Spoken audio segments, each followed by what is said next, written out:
Let's talk now to Mark Almond, who's director of the Crisis Research Institute at Oxford. He tracks the development and consequences of global, regional and local crises. And Mark, you've been observing Vladimir Putin for some time. Valery there saying that this really is a sort of a battle of retribution against the West. Let's talk a bit about Vladimir the man. I mean, he used to tell the story of growing up in poverty and hunting and killing rats in the basement of the flat he lived in. And once wielding a stick, he fought a big one that, when once cornered, launched itself at him. And it seems to me in this analogy, he is painting himself a little bit as the cornered rat. How far do you think he will go? Well, in a sense, he's a nuclear-armed rat in this context, and the danger is that he had partly launched this invasion because he felt Russia was being pushed back, cornered by NATO, in effect, as it were, standing behind Ukraine, and the Ukrainian border in the east is only, say, 400 miles from his office in the Kremlin. It's quite a small distance in both Russian historical terms and also in flight times for missiles.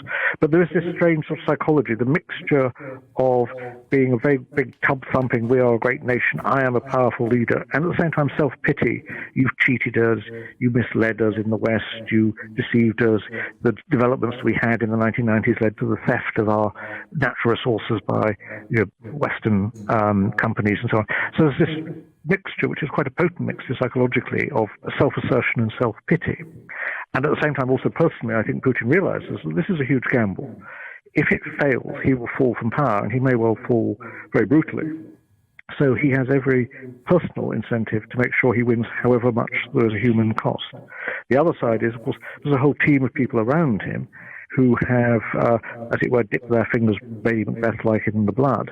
And it's quite striking that some of the people like Dmitry Medvedev, the former prime minister and former president, who are often seen as liberals in the West, have been very vehement in what they've said, very hostile to the NATO countries as well as to the Ukrainians.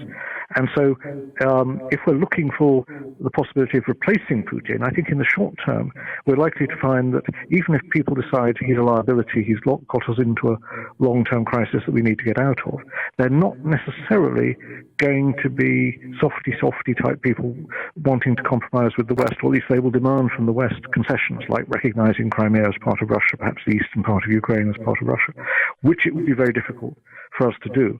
So even if Putin was to be toppled in a palace coup in the next few days or weeks, I think we should be cautious about thinking that this would make Russia a cozier neighbor immediately.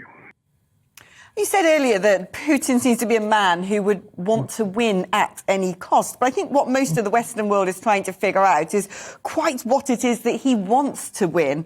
Valery earlier talking about that actually he's got issues with the entirety of Europe. Do you think that his ambitions are contained within wanting to annex Belarus and Ukraine, or do you think they go much further than that? Well, the danger is once you're involved in a war, it radicalizes you. So you might have started out with relatively modest ambitions to suppress Ukrainian independence, to impose a regime that he wanted in Ukraine and get it to guarantee not joining NATO. But the problem is that war makes people become more hardline. You can see this in the war he involved himself in Syria. Tragically, both sides become more and more ruthless towards each other. And at the moment, the NATO leaders, Boris Johnson, President Biden, Stoltenberg, you've had on your program today, have been treading this very careful line of saying we support Ukraine in every way possible, but we will not start the Third World War. The danger is that Putin may see that as weakness, and he may think if he succeeds, shall we say, for the sake of argument, in overrunning Ukraine in the next few days, 10 days, that he may turn to a small country like Moldova, sandwiched between Ukraine and NATO member Romania. He may even begin to throw his weight around to the NATO members in the Baltic states that he particularly dislikes. And he may think, well, if the Americans, the British and the French wouldn't do anything to save Ukraine, they may balk at starting the Third World War for Estonia and Latvia. A very dangerous mistake in my view, but nonetheless one that he might make if he feels he's on a roll. So in some ways, horrible though it is for the Ukrainians, every day that they grind out this conflict with huge suffering, in a sense, perhaps blunts the Russians' capacity to go further, and perhaps will make some of Putin's advisors say, boss, why don't we celebrate victory and call it a day? Mark, thank you so much for joining me and giving me your analysis. It seems that everyone has underestimated Putin. And if there's one thing that we should take from recent events, is that is exactly what we must not do.